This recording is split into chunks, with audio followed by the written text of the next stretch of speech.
And welcome once again to NOLA Theater Talk.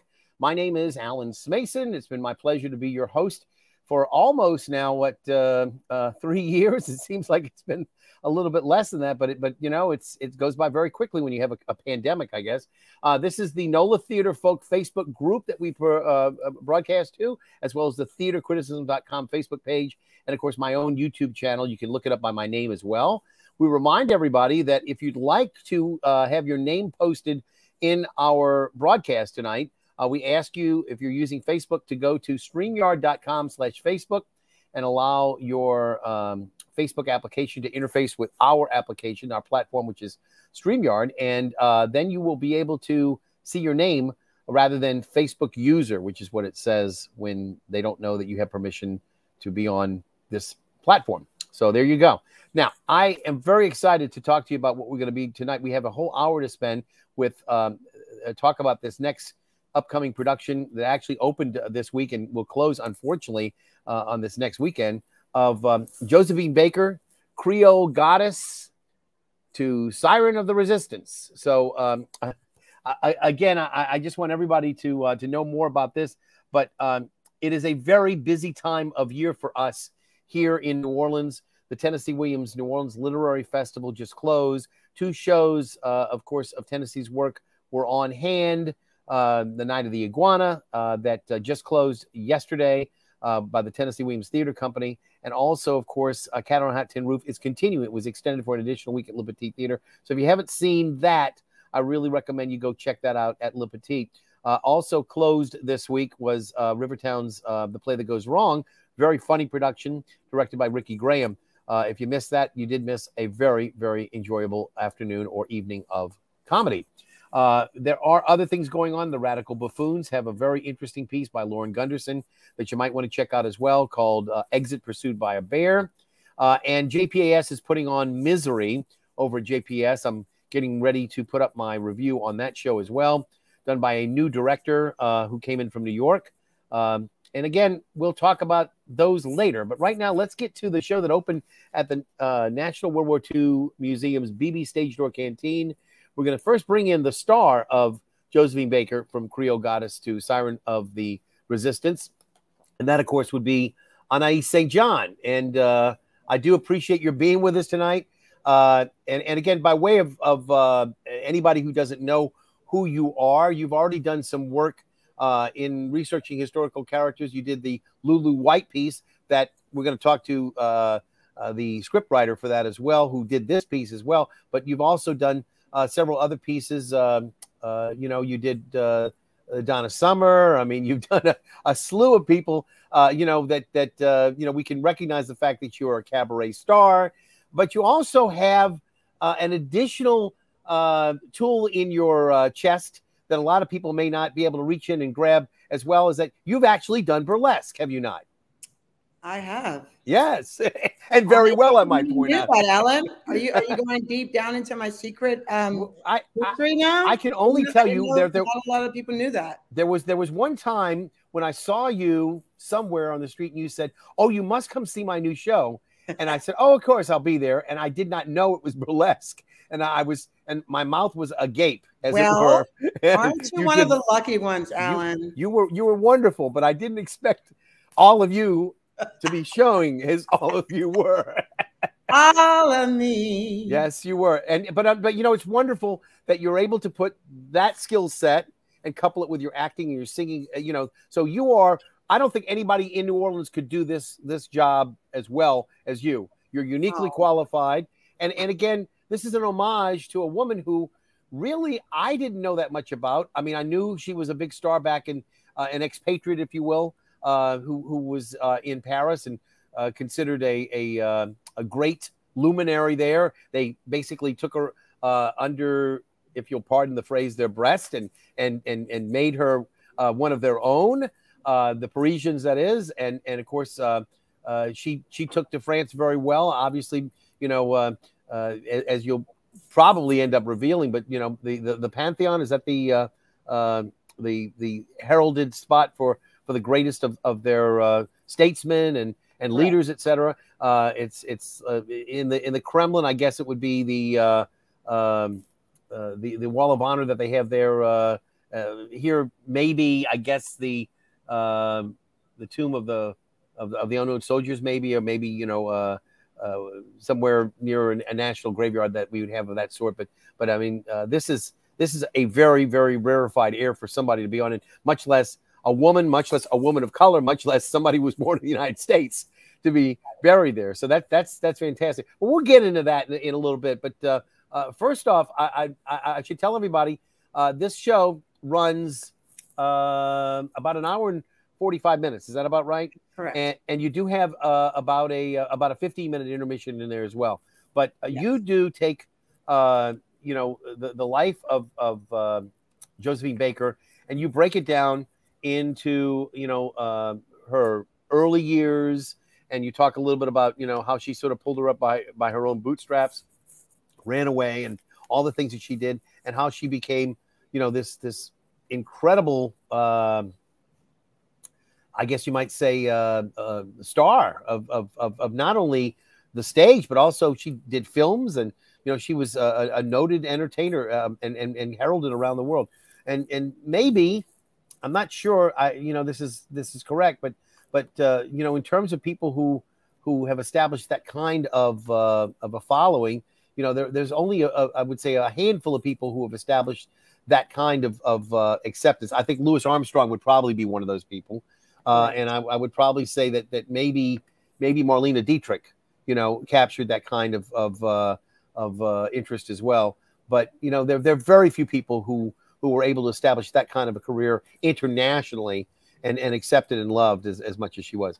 So again, tell me a little bit, if you will, how did you happen to decide on this as a role? Was it something you decided to approach the World War II Museum about, or what was the genesis of the project? It all started during COVID. As with many of us, we had a lot of time to think, a lot of time to relax into how we're going to develop our next project. Of course, during COVID, I was doing Porch Fest, which was an incredible opportunity for me to continue performing weekly with Harry Marone on my porch. But I was ready to do another big show. As you know, my last big show was Lulu White, Queen of Storyville, which had great success, produced by JPAS, and initially started there in West Vigo, and then we took it to the Tennessee Williams Fest. Denise Altobello, of course, the scriptwriter of Lulu White, Queen of Storyville, and then working with Harry Marone as the musical director. From there, brought it to Jazz Fest. So that show got a lot of play, and it was really the first cabaret show I'd done about a non-performer, about a woman, a New Orleans character, and certainly someone who was so interesting as a female entrepreneur and a businesswoman and a character and a woman of color. That being said, COVID hit, and I was ready to start a new project, and I had all this time on my hands. So one late night, I called my dear friend Denise and told her I was ready to start a new project. What did she have in mind? And she's like, well, actually, hey, Denise. I was telling her a story. She's like, I have a couple of ideas. So I was like, so what are you thinking? She's like, well, what do you think about Josephine Baker? So Denise, you're the script writer. You wrote Lulu White. But yes, you put a lot of words in her mouth. A lot of words. I mean, all, not a lot. This is her baby. I mean, yeah. It's such a privilege to live through this beautiful script. I mean, again, with Lulu White, but Josephine, I told Denise when I finally read it, I'm skipping ahead.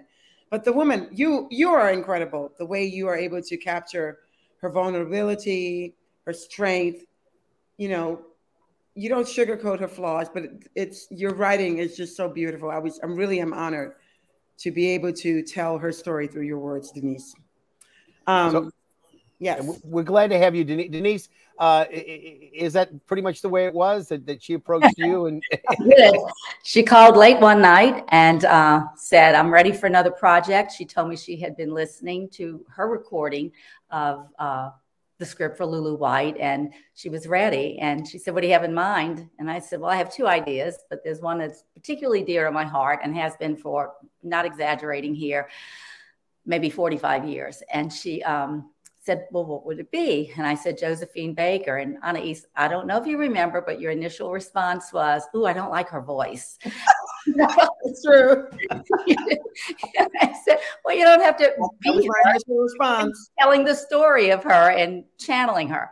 Yeah. So we talked a little bit about it that night, and she revealed to me then, and again, I just think the universe brought all of this together. Anaïs revealed to me that maybe 20 years ago, she had a modeling gig where she actually wore the banana skirt. And actually, it wasn't a modeling gig. It was my 30th birthday. Oh, okay. There you go. 30th birthday at my house. And I dressed as Josephine Baker for this birthday party. Many people were at this party. And I took pictures. And you texted me a picture that night. This is me at 30 in the banana skirt. Let's do this. But anyway, more importantly, the fires were lit. Yes, Denise? Yes, the fires were lit. Although she didn't respond quickly. She took her sweet time thinking about it. Well, there was a pandemic going on after all. you didn't have any theaters that were worrying about your opening right now, you know? But she did. It took her a year before she called back. I think I'm ready.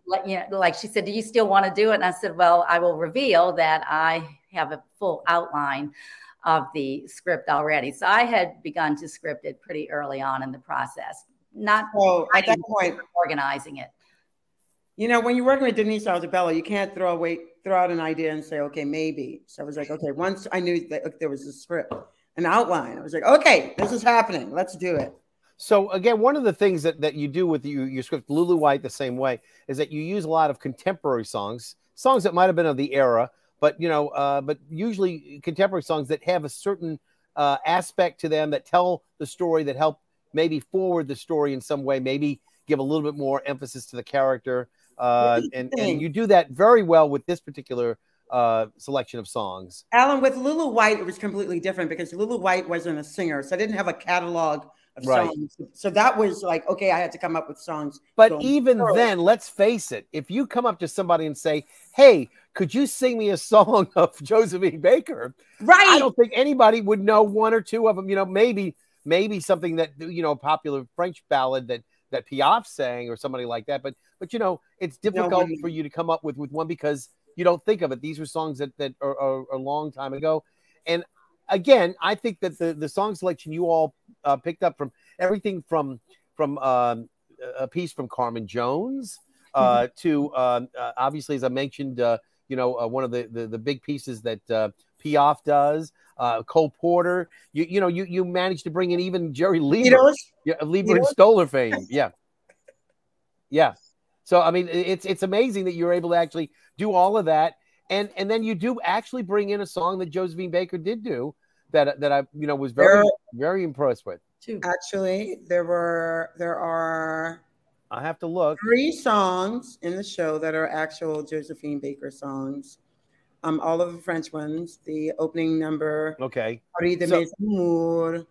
Of course, J'ai des amours. Right. And by the way, I should tell everybody, when you go to the BB Stage Door Canteen, you pick up this beautiful, I mean, I don't know who did all of the interior work, etc. Chris Maroy. You know Christopher Maroy. Oh, of course.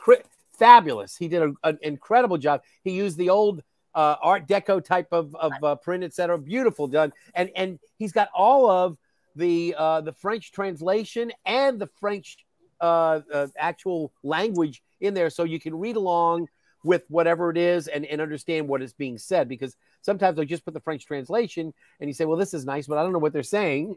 And this way you can actually see, si mon village, if my village, you can see the things and read it and understand it. And I just think it's just perfectly lovely. And I know it's a lot of expense. I know that programs like that in color, with a hard stock, etc., glossy, they cost money, but it's well worth it. And I hope that people appreciate it. particularly with this show, I thought it was important with all of the French songs. And you can't have a show with French songs unless the audience is able to understand what you're singing. I mean, it just made sense to do that.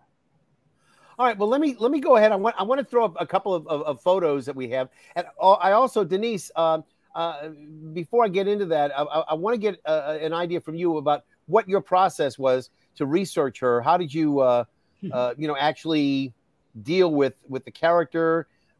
Because she obviously is a person of many facets, and she had many marriages, many lovers of all persuasions and genders, and apparently made herself an enemy of the Third Reich as well in the process. So, tell me a little bit about where you did much of the bulk of your research. Someone asked me this question a couple of months ago, Alan, and Anaïs can tell you, she kind of intimated before, I'm a little bit OCD when it comes to these things. So when that question was asked to me a couple of months ago, I knew that I had been gathering this information for a very, very long time. And I'm someone who reads constantly. I take notes constantly. I have little scripts of paper in my journals. I have anecdotes that I've heard. So to figure it out, I opened this digital folder, an online folder that I have that I started in 2005. And I counted, I have actually 70 articles or interviews or pieces of collection saved in there having to do with Josephine Baker at different parts of her life, from the Folie Bergère to the March on Washington and the speech there. Then I went through my library at home books, and I found 13 well-worn books that were also pretty well annotated by me with passages. They weren't all about Josephine Baker, but she was in them. Then, of course, I opened up the old iPad and my Kindle app, and I found 5 more books with annotations in there. So I'd have to say that my informal research was very, very slow for me to accumulate. Once I started writing an actual script and outlined it, obviously my process, then occasionally I had to stop and fact check things. I'm not writing a history, but I was writing a cabaret script for Anaïs. But I did need to fact check some of the little nuggets that I had saved. And I have to admit that I had to kill a few of those darlings, and they didn't make it into the show. A couple of others did make it into the show, but I was kind of careful to put in Anaïs's ear to say, although this was not officially confirmed, isn't it interesting, or isn't it delightful to think, or whatever. So I guess I'd say I did that, but I didn't kill very many darlings. I think there were plenty there for her. But yeah, it was hard to keep up with all the marriages and the children and the changes in career, but the person never changed. Now, that's a picture that I got, a historical picture. I would say she's probably in her early 20s, maybe there, you think? I think she's quite young. I would say the same, yeah. And again, this is the famous banana dance. Yes. And I don't believe she's wearing a top on that. I think it's selectively that she's got that. Now, I do have access to a video that was done, Hollywood shot. Apparently, they went over to the Folies Bergère and they shot, and she is wearing a top because obviously the censors would not have passed that even in those days. So, but I'd like to show that a little bit later. But I want to get into some of the other historical pictures. That's an incredible shot there. It's a beautiful picture. Again, a beautiful woman. There's no doubt she was one of the most talented and beautiful women of her time. And as I say, she lived a very hard life. I mean, you go into the whole thing. I mean, she could have easily have ended up destitute, impoverished, sick, and dead, out on the street somewhere, had she not pulled herself up and taken upon herself to do more than just survive, but to actually persevere. Let me now ask you what you brought into the room tonight, because I don't want to go too long before we do that. As far as your drink, so being Josephine Baker and being someone from France, I thought I would bring out a cognac, and this is a special cognac I just got, which is kosher for Passover, so I don't have to get rid of it at Passover time. And it's La Trek VSOP. which means very special old pale, in case you want to know what the letters mean. And cognac also was one of the preferred drinks in the Vieux Carré early on when it was settled by the French, and all the way until the Americans sort of moved in and took over. It was a genteel drink, a drink that was preferred in polite French society. So again, Anaïs, what did you bring in? Le Vin Rouge. Uh-huh. Need to know a name, or is this sufficient? That's fine. But if you want to mention it, is it like a Cabernet? Is it a Pinot Noir? A Cabernet. It's a Cabernet. All right. And Denise? A pastis. Yes, it's my drink of choice most evenings, but it's absinthe. It's the Ricard brand, which is from Marseille. And I have an absinthe fountain in the other room that I mix my drink with. But I didn't think I'd carry the fountain to the table. I love absinthe. And So as we all know, everybody knows, it makes the heart grow fonder, right? It does. It absolutely does. It makes me happy. So we want to also mention that, you know, if anybody wants to leave a word, again, I mentioned early on, but if you're just joining us, we have Anaïs St. John and Denise Altobello from Josephine Baker, from Creole Goddess to Siren of the Resistance. That's a lot of words for a title, big title. But it's a very big show. I really enjoyed it immensely. I'll have a nice review I'll be posting later on, but I needed to basically get you guys on before it got to be too late. You know, this is the time to do it. What I'd mention also is the fact is that this is at BB Stage Door Canteen. The show is going to be on weekends, so it's going to be on Friday and Saturday and Sunday, correct? That's the three last shows that you've got.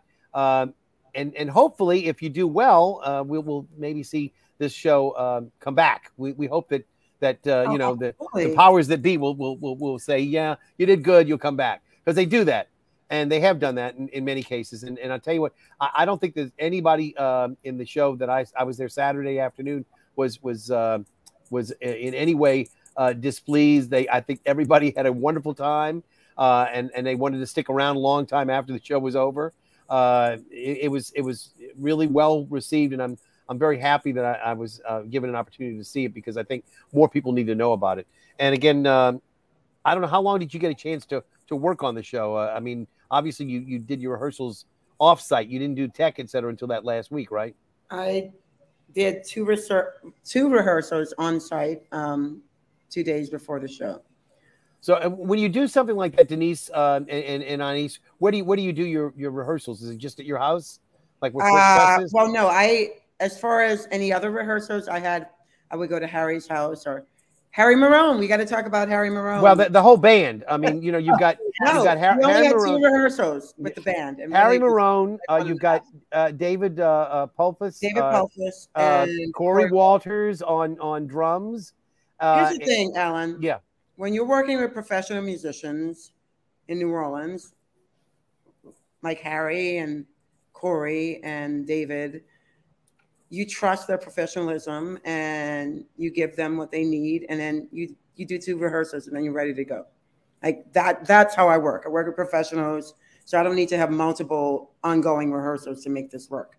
And every show is its own, and it builds and it changes and it grows, and it just becomes better and better and better. So, you know, 2 rehearsals prior to the show, and then bam. All right. I'm going to see if I can share the screen out real quick and see if I can. Okay, yeah. Let's see if we can show this right now.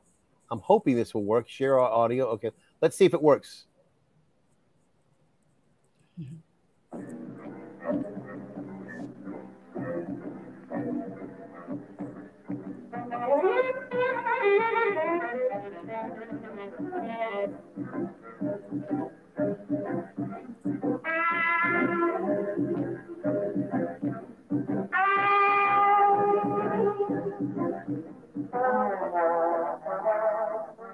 A hand-tinted version of the famous banana dance recently came to light in America. It was probably shown to cinema goers as a short film before the main feature.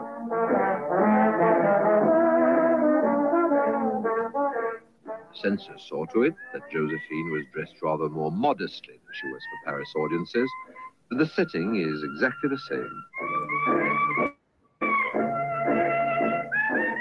This is Josephine Baker on the stage of the Folies Bergère at a moment of music hall history.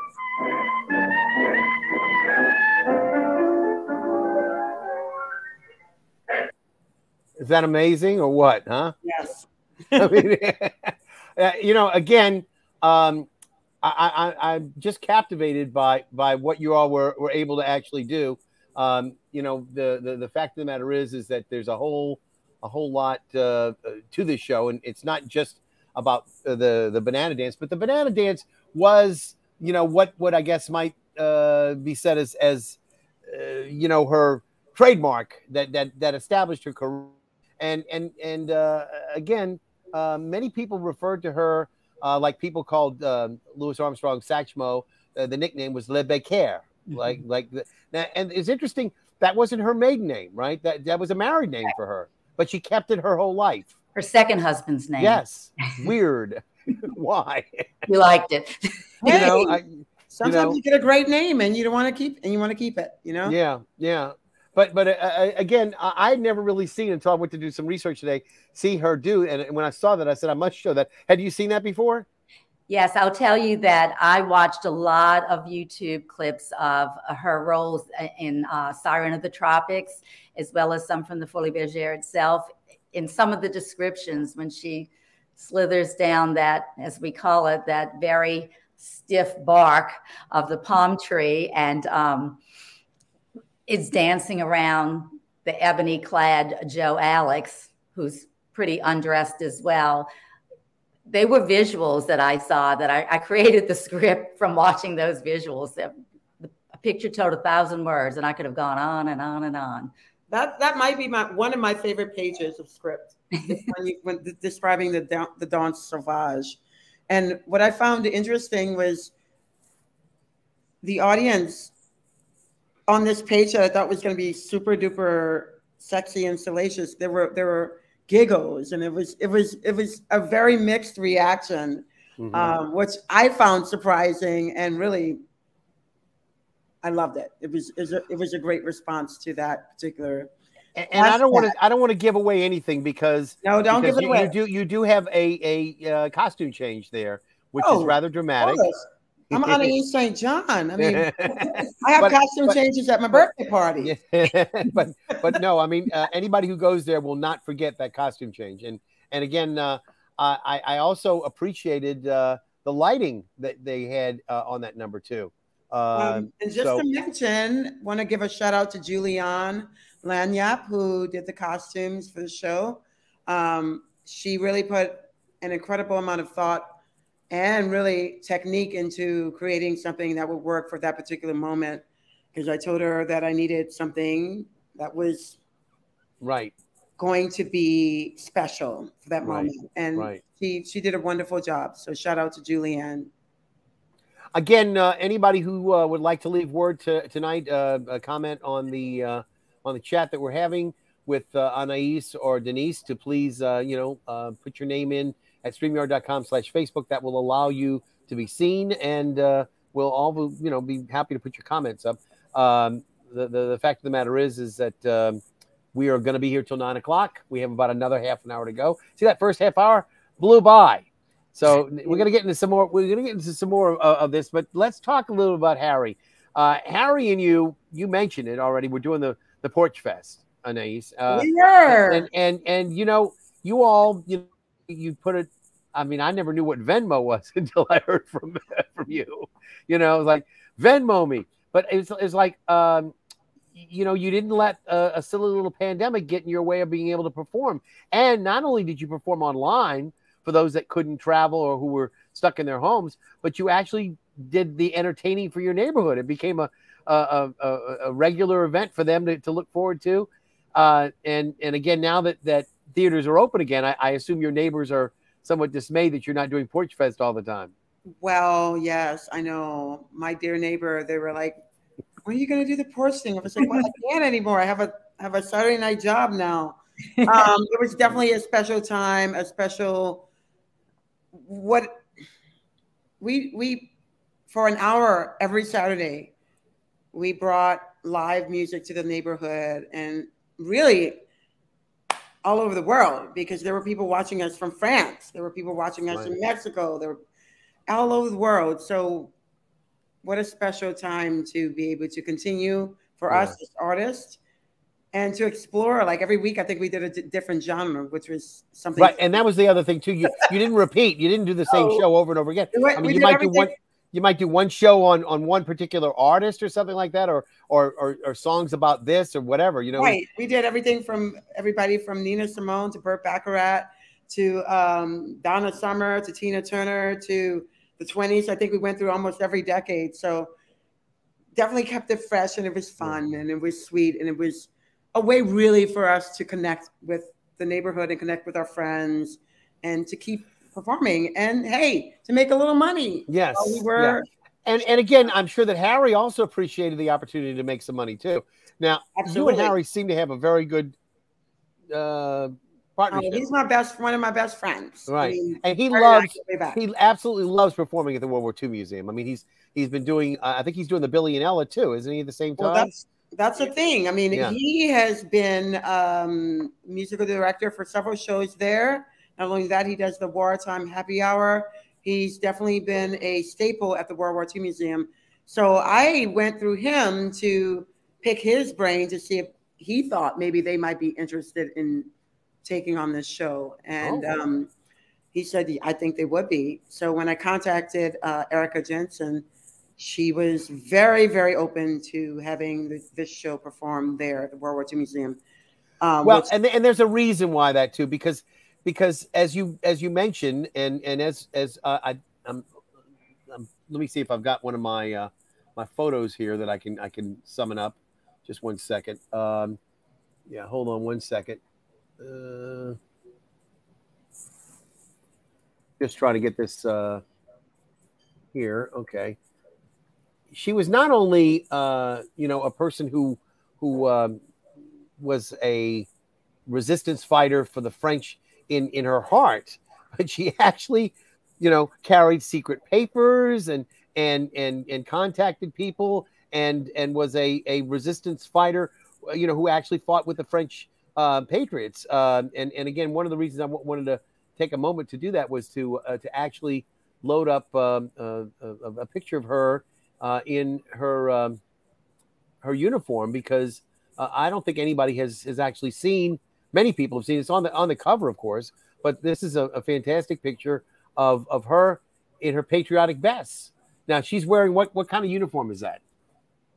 It's the uniform of the Free French. Okay, so and the Free French, they fought where in terms of was it behind the scenes? Yes, because France was occupied by the Nazis at that time. And then they had Vichy, which was sort of a puppet government, right? The Vichy government. Right. Yeah. So, but so she lived and fought behind the scenes in France, in what would be considered the free portions of France, or the portions that were not controlled as heavily by the Nazis. Right. Or were not patrolled at least as much, but so they were underground. In fact, the resistance fighters were often referred to as the Maquis, Maquis, which means underground. It's actually a name of a cheese even, but it's the idea that they're among the shrubs, on the ground, never and for those who are Star Trek fans, they recognize that name too, because it was used in the Star Trek, I guess. I don't know the name. I'm trying to remember the first time I think it came up was in Star Trek: The Next Generation, and then later on I think it was in Voyager that they used it a lot. So yeah, and the Maquis were part of the crew that became in the Voyager. That's another story. But I love the fact that they use a historical name for the Maquis in science fiction. So it's always nice to see that recycled. But but the interesting thing about her too is we talk about fighting the Nazis on the front, at D-Day and fighting them, in Germany and fighting in Belgium, etc. She was actually taking her life in her hands when she was fighting the Nazis in an underground fashion. Can you talk a little bit about her confrontation with a well-known high-ranking German official, or should we keep that as a secret for the show? No. So I never heard this story, and Denise, would you want to tell it? Is that okay with you? Yeah, it's fine with me. You know, as much of it as you want to reveal. You know, okay. All right. Well, she was warned by the resistance that she had come to the attention of Nazi officials. Largely, not so much at that point did they know exactly what she was involved in, but it was discovered that she was married to a French Jew at the time, a very wealthy French Jew, Jean Léon. And her profile was a little higher then, and then started putting things together that her frequent visits to particularly the Italian embassy and her relationship with Benito Mussolini, which had started off very well years before, but she recognized where he was going, and she was a double agent, in fact, is what she was. And she did it out in the open because she was such a celebrity that she used her allure and her celebrity. No one questioned her. But she did all of that. And this is one thing that really amazes me. She did it all with her own finances, which were sorely depleted by that time. She was housing French refugees in her chateau. So anyway, so she was invited to a dinner with Hermann Göring. And it was a very fancy dinner. But and for those of you who don't know, Hermann Göring was probably the third highest ranking member of the Nazi Third Reich. He was in charge of the Air Force, if you will, the Luftwaffe. Is that right? I'm not as sure about that specifically. Anyway, high ranking, and he was one to be feared. Yes. And they knew that he had planned to poison her that night. They even had enough inside information to know which course of the meal was going to be laced with cyanide. So they warned her in advance, and there was a plan that as that course was served, she would excuse herself to visit the ladies' room, and there was a laundry chute in the bathroom there, and the Maquis were underground and would pull her out of the chute, and they would be on their way before he realized anything was up. But he was not a stupid man, and for whatever reason, whether there was counterintelligence there, but he, when she got up, he stood up as well and held a gun on her and told her that she had to eat the fish then, le poisson, maintenant, right now. Right. And she did. And she obviously was poisoned. So it was a tough going for her to get into that laundry chute because she was already beginning to respond to the cyanide. It doesn't take very long to work. No, I'm surprised she made it to the hospital. But as we all know, based on historical fact, she survived and lived to tell the tale. I just can't imagine ever having dinner to have dinner with Göring. It just doesn't sound like something that I would want to imagine. Now, you never did mention she was married to a French Jew. You mentioned Jean Léon. What became of him? Was he a victim of the Holocaust? No, he was not. He managed to be saved. He left France, and he was in England at the time of the invasion. The D-Day invasion. But, absence does not make the heart grow fonder for Josephine. So, yeah, by the end of the war, she was just on to new things. And that's when she married another Frenchman, Joe Bouillon. But when she married Jean Léon, because he was a French Jew, he was a French citizen, she automatically received French citizenship. So she had dual citizenship, which came back to haunt her when, in 1951, when she was removed. Right. And again, I don't want to reveal all of the parts of the script because it really isn't fair to tell the whole story. And then people say, "Well, I already heard it, and I'm not going to." So I want everybody to be intrigued about what we're talking about, and not really know everything.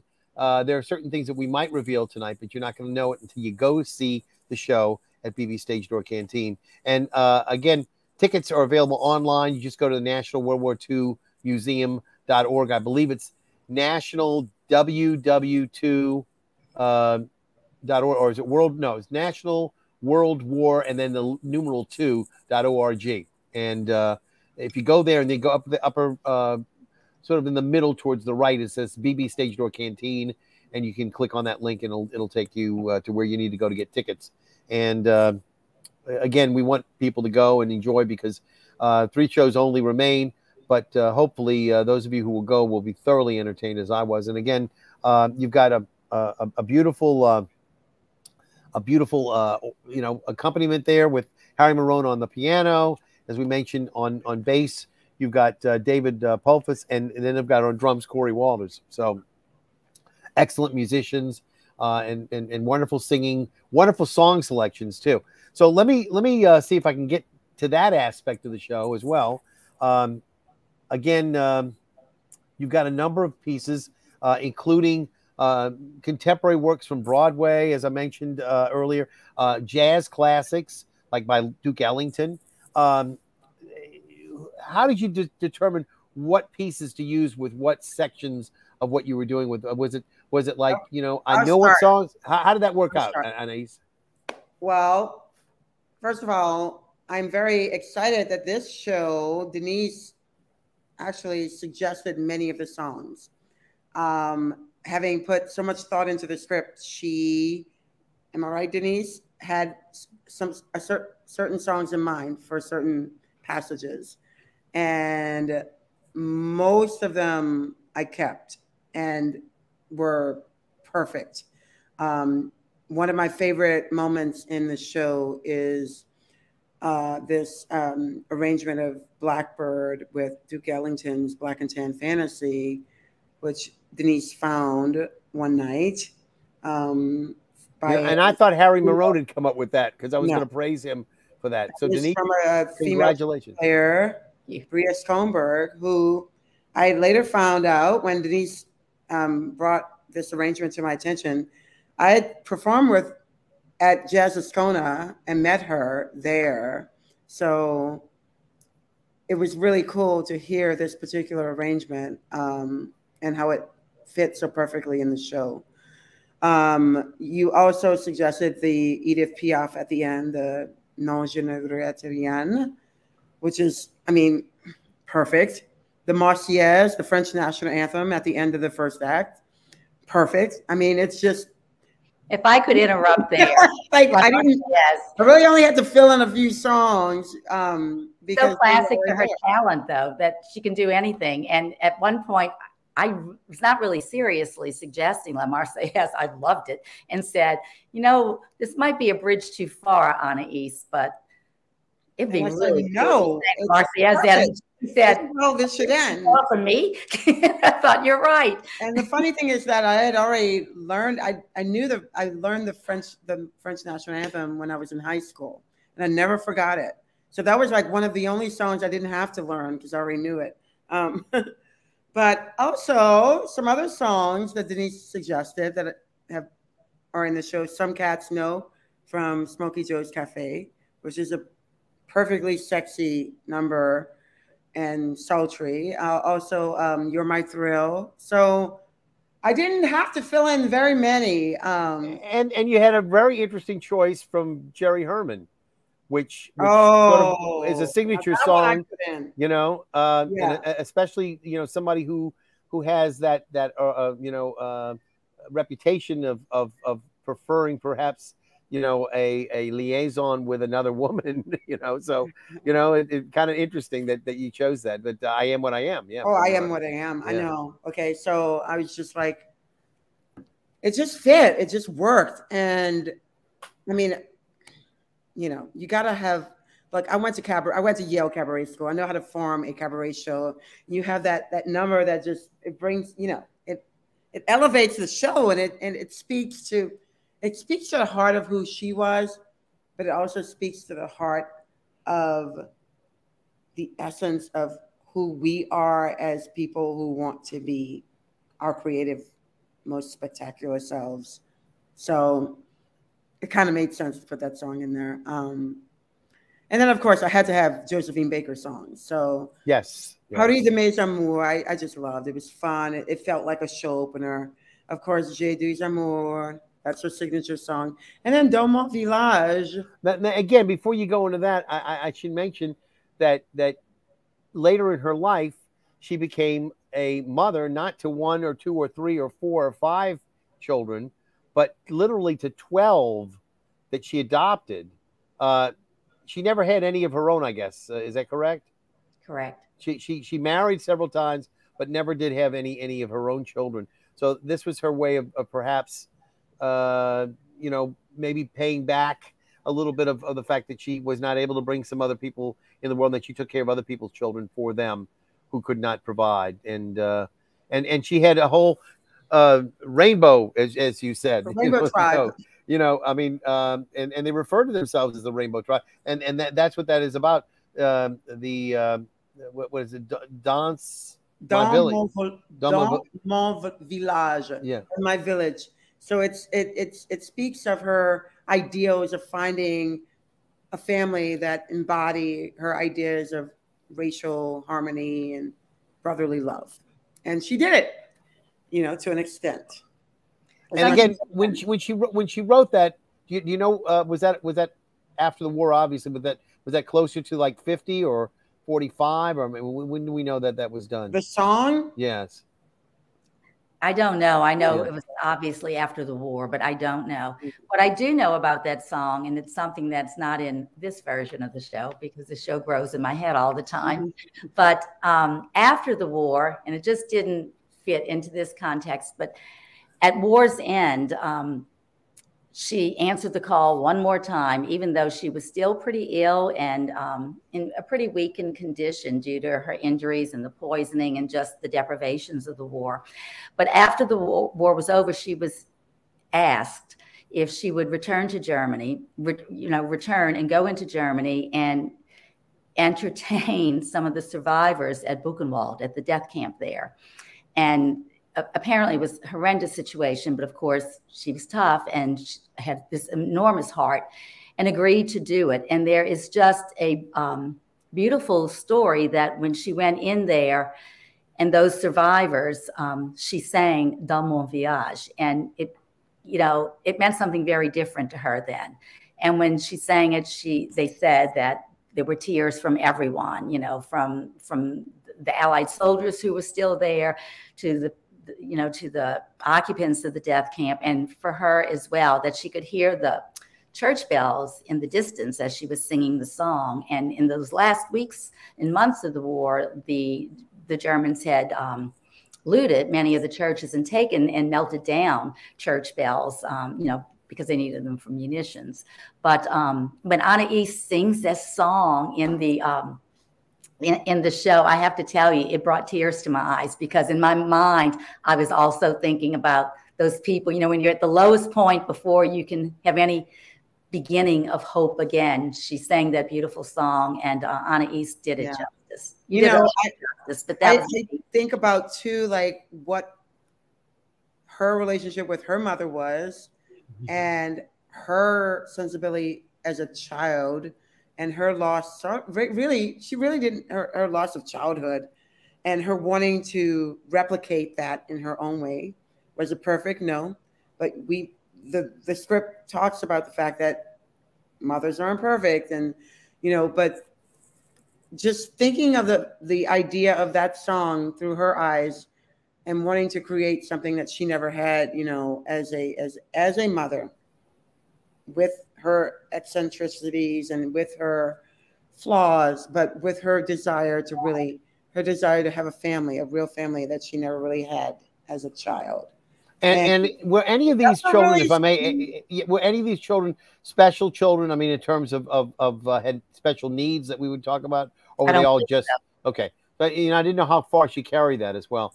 I did have a, and I know, believe it or not, we're getting towards the end of the broadcast, and we're gonna have to, think about wrapping things up. But I did have a picture of her, later in life, and I want to show that in a little bit. But she had later in her career, she had rebounded, and she performed this incredible 1975, right? This incredible concert, and I don't know if I remember, was it like 2 hours or something like that she went on nonstop, and sort of like Judy Garland, at the Palace.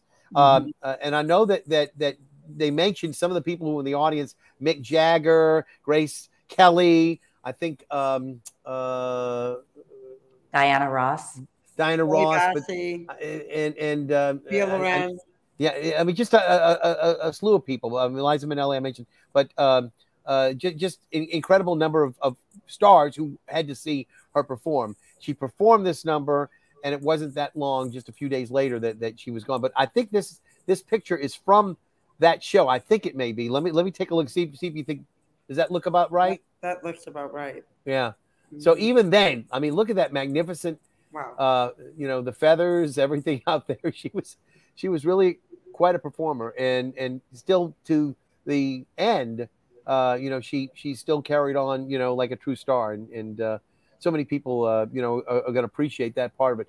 Another aspect that we didn't really touch on too much is, and you did talk a little bit about it, Denise, was that she actually was controversially, you know, accused of not being quote unquote American. And she suffered for that for several years, but she did manage to get invited back to the United States. While she was here, prior to that, she had actually, I think, sued the Stork Club over what she felt was discrimination at not being served.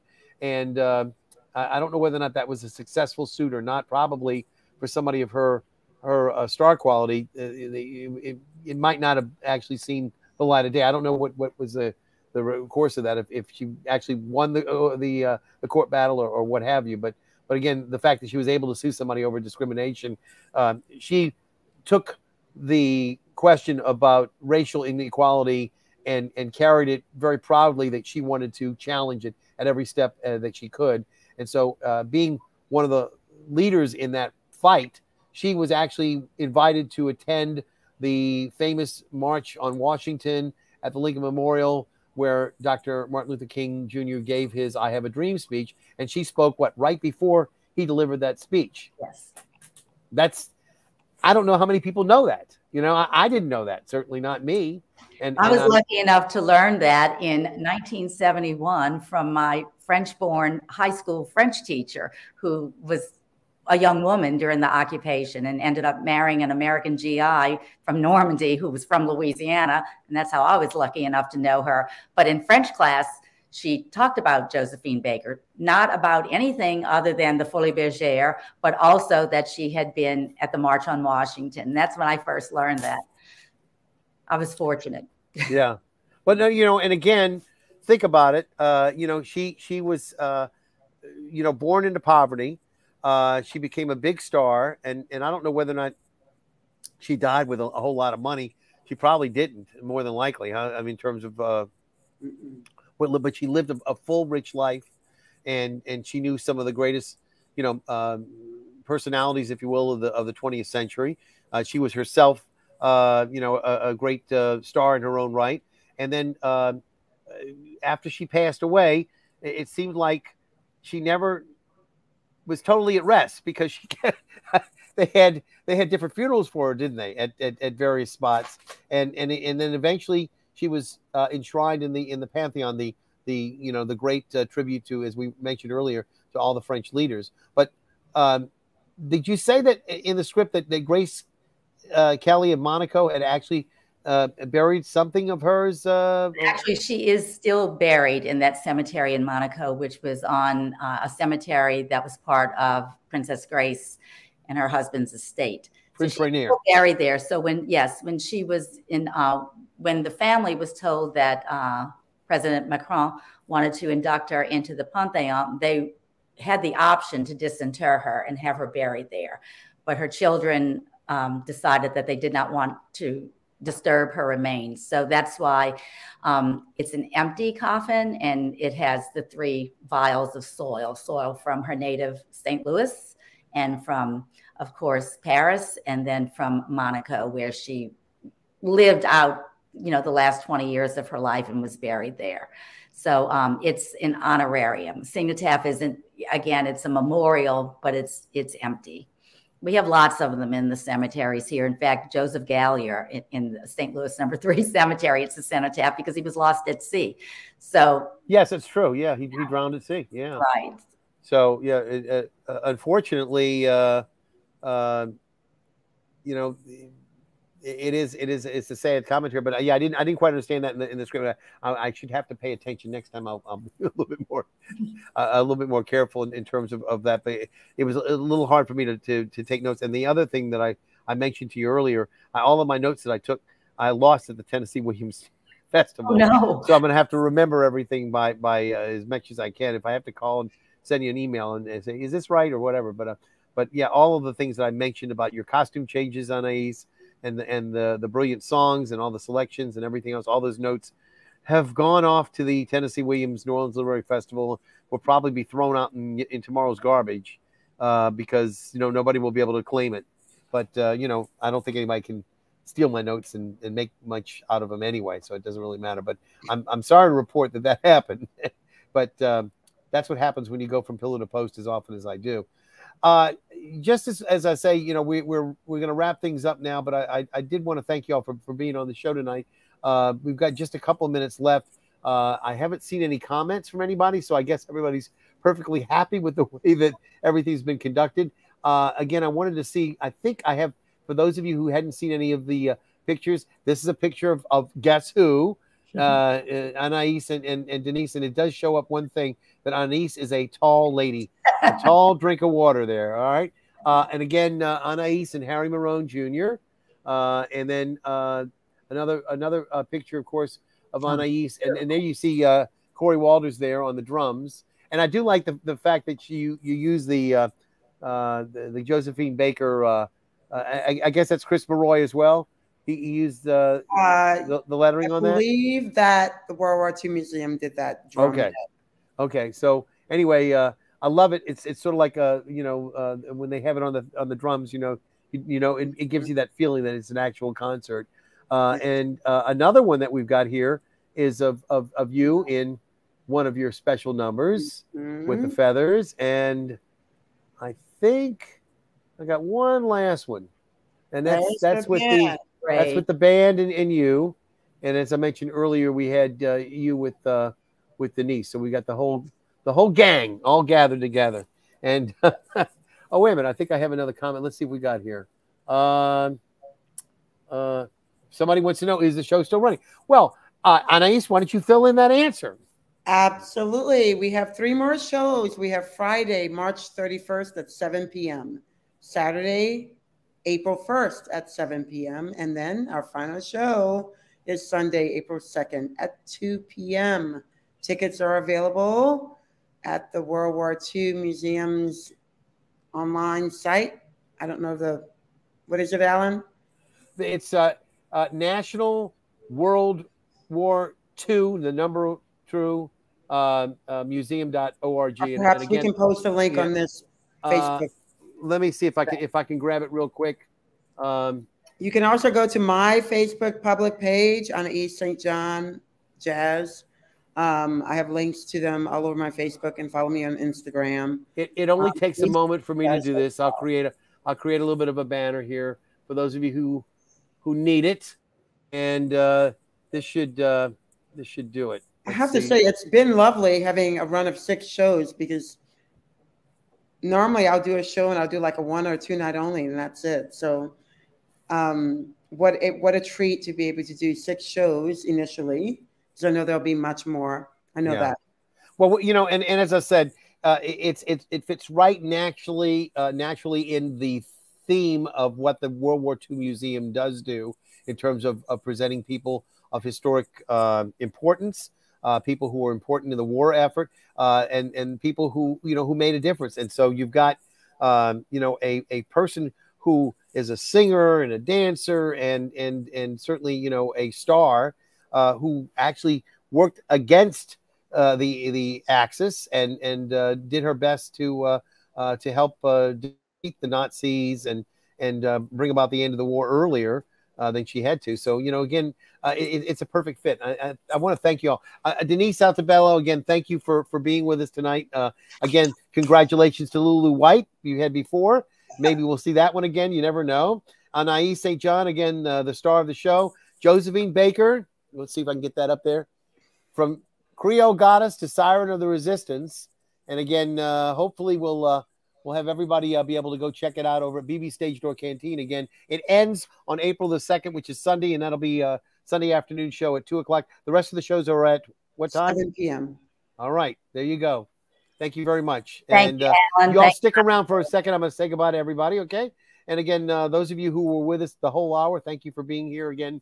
My name is Alan Smason. We're here on the NOLA Theater Folk Facebook group, on the theatercriticism.com Facebook page, and on my own YouTube channel. Again, the show we've been doing since COVID began, it's called NOLA Theater Talk. We hope you'll be back with us on Mondays. We try to get as many people to come in as we can on Mondays. Unfortunately, as many of the shows were busy, they were rehearsing, it's been difficult to get some people to book the last couple of weeks, so I apologize on behalf of them. Tonight is the last few hours of International Theater Day, so keep that in mind for all of you out there. This is a very important day to help keep in mind that theater is so important in any aspect of any country, and sometimes it tells a story that cannot be told any other way. We appreciate everybody who takes part in commemoration of this International Theater Day today, and thank you very much. In the meantime, I will see you at the theater.